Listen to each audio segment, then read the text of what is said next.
So this is a review of the first 10 days of training with this horse. And the first day I just started him in the round pen and just getting him introduced to the round pen and getting him used to that. And also really just trying to get his attention on me and trying to get him to understand that I'm guiding him, that I can move his feet and seeing me as the leader, so that I can start teaching him things. But to teach him things, you got to get him into the learning mindset, and for him to be understanding that he's looking to you to guide him and to teach him what you want him to do.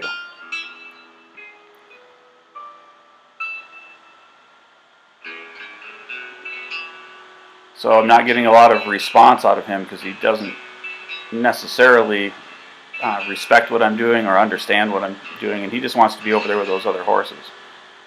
Bringing in the flag, he definitely did not like that flag. He saw that flag as a threat, and as long as he's seeing that as a threat, he's not going to respond to it as a guidance tool.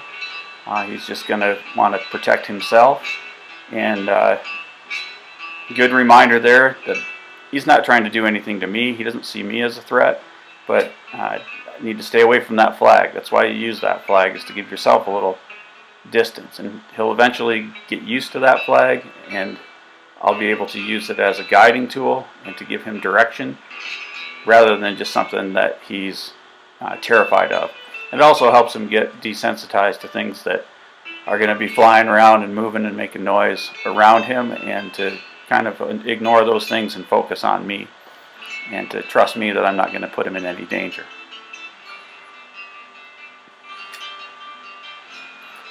On day 2, he's still driving around more on his own energy and not so much on what I'm doing. And he's looking for an exit to get out of that round pen and back over with his buddies where he has a comfort zone.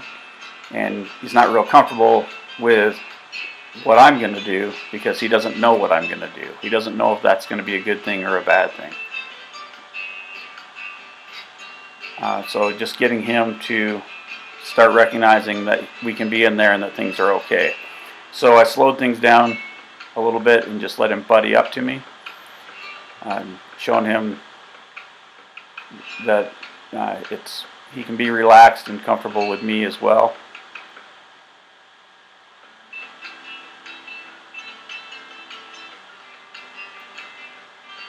Giving him a little guidance, but not a lot. Asking him to yield those hindquarters, change directions. This is where I found that he really didn't like me being on his right side. He was a lot more protective on that right side. So I'm kind of forcing him to take a route where I'm in his right eye, not his left. Day 3, I got a long rope on that halter. And what I'm doing here is getting him to stay in that circle and have his concentration to the center of the circle, not to the outside where he wants to have his attention. So he's resisting on that because he's trying to find a way to get to where he wants to be instead of where I want him to be. So I'm just asking him to search a little more and find the right answer.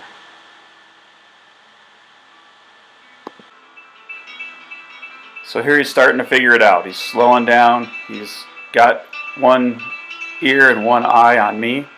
He's watching to see what I'm doing and responding to a little bit more of my body language in that flag. And now he really settles down more to where my energy level is, so I give him a break, and that lets him know that that's what I'm looking for. And that's how you get relaxation and peace, is just settle down and follow just what I'm asking you to do. You don't need to do anything more.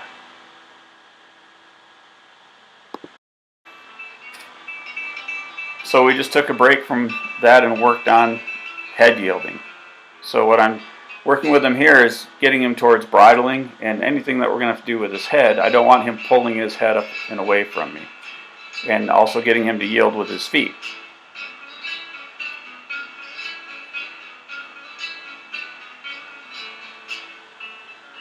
So I want him at any time that there's pressure on his foot that he yields to it and doesn't fight against it. So I've got a real soft lead rope here and just putting a little bit of pressure on there, and when he yields to that, then I'll release. And I try to give him that foot back before he feels like he has to take it away.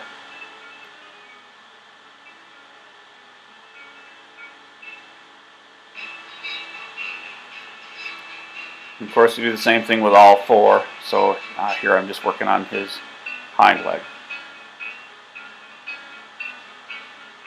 You can see here I'm also trying to make sure that he's paying attention to what I'm doing, that he's not just in la-la land and that I'm just getting away with picking up his feet,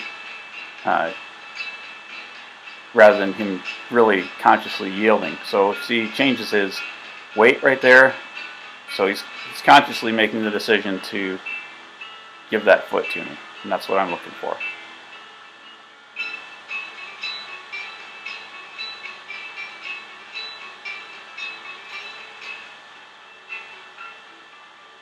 And just getting him desensitized to the rope. And here I'm working on starting to think about putting a saddle on him and get him to think about me putting things on his back. So I'm just using a shirt here because it's pretty soft and quiet, and just something that he can get used to the motion of me putting stuff on and taking stuff off his back, and that he'll stand still for it. Before I'm doing some desensitizing with that flag, getting him used to standing still and letting me do things around him and not being so worried and bothered about that flag. So I'm actually touching him with it, moving it around underneath him, underneath his head, making a lot of noise with it, really right around him, and helping him understand he can just stand still, that flag's not going to hurt him, and crossing that bridge where it's something that he's afraid of to more that I can use it as a tool to direct him around.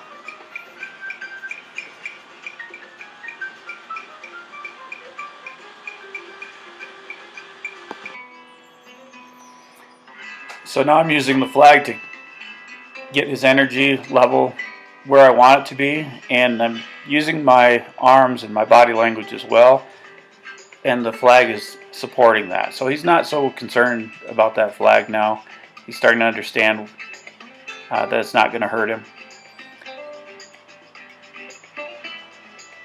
And he's doing pretty good considering this is day 4, which means I've spent less than 4 hours with him really. That he's paying attention and figuring out that I'm giving him direction and seeing me a little more as the leader, and that he's safe in following what I direct him to do.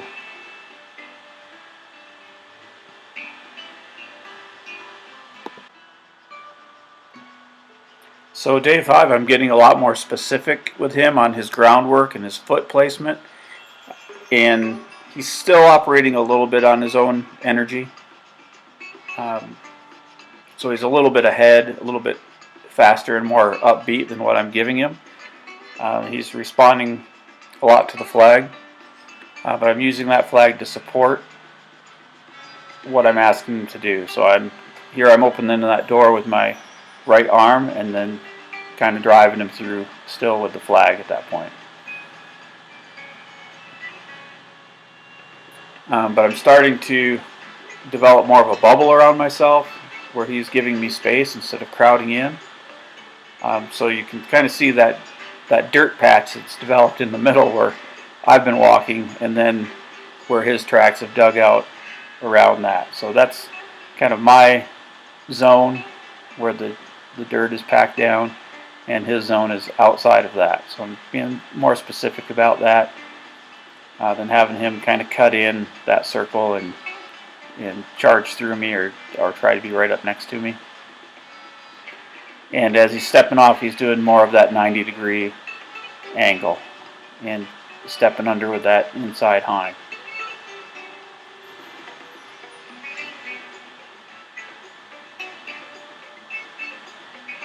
Getting him to yield that hind quarter over and change direction. And then we're back to working more with putting stuff on his back, getting him prepared to get saddled. Here I'm using my saddle bag. It makes a little more noise, it's a little more like a saddle, but it's light, so I can move it around and put it on and off without wearing myself out, so I can get more done.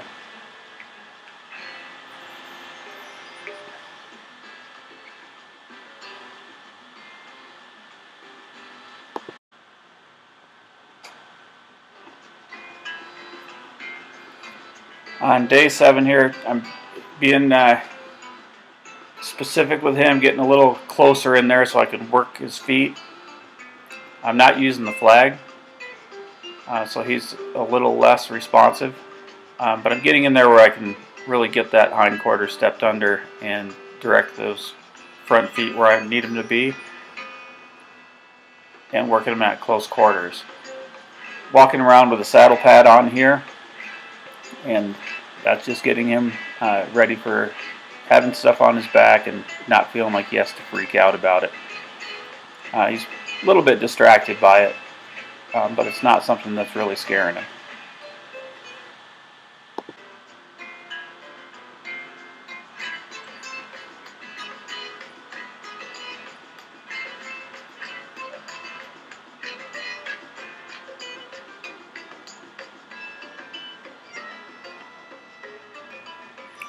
And then we went to the saddlebags. More preparation for putting the saddle on. Just tell him that he's alright.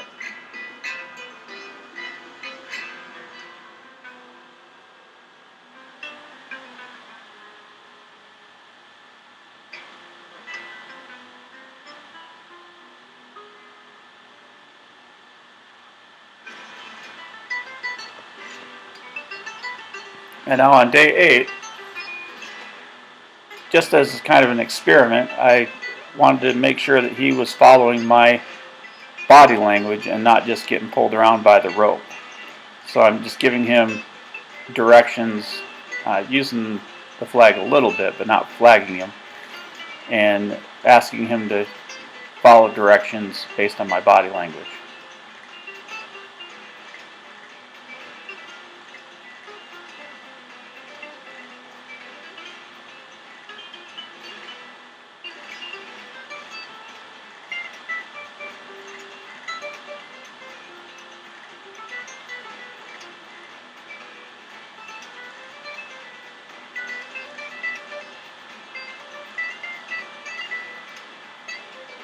Then we worked on some more groundwork with the rope, and I'm using the flag to keep him out at a distance and make sure that he's circling around, keeping his nose tipped in with that halter, and just asking for those direction changes from to set his weight back, step across on that front, and then we put a saddle on. And I just started out with a little kid saddle. He bucked around a little bit, didn't stay on camera for me.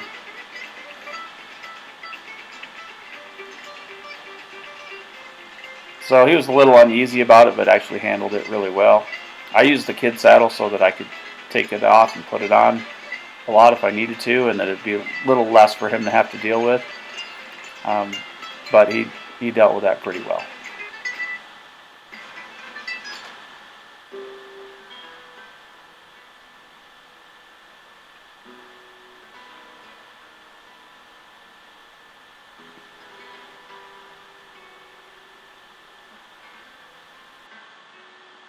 On day 9, I put a full-sized saddle on him and let him get used to those stirrups hanging down there, and tapped him on the side, as well as having a little more size and weight on his back.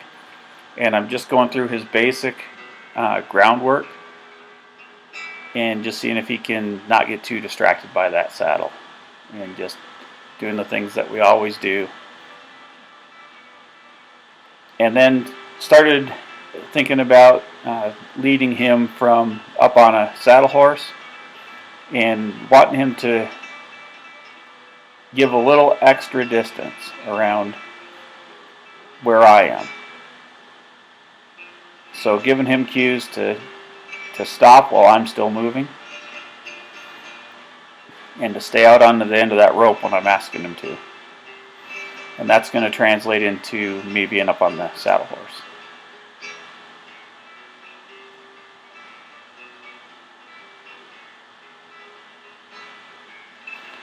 So making sure that his foot placement is there, having him set his weight back, cross over on those fronts and take that 90-degree angle right into that circle to go around me and not cutting in on me like he really likes to do.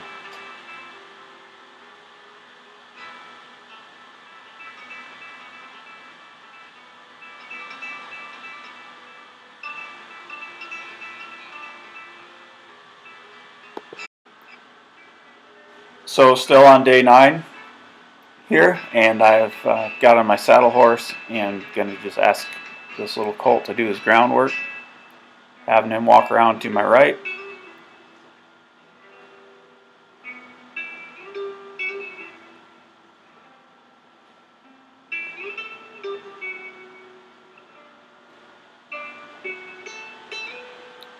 And then I'm going to have him go around to my left side.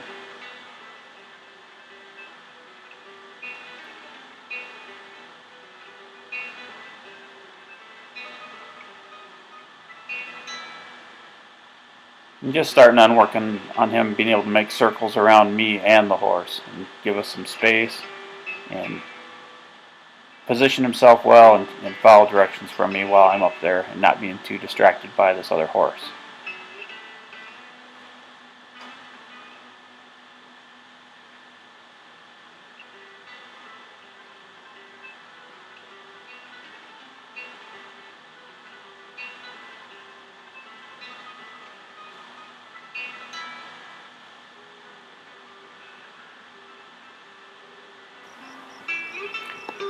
So on day 10, just continued on with working from the saddle horse and doing that groundwork and teaching this horse to go around in a circle and not come in tight next to that horse. That's going to be really important when he has a big pack load on and when we have little country around us instead of this nice open area.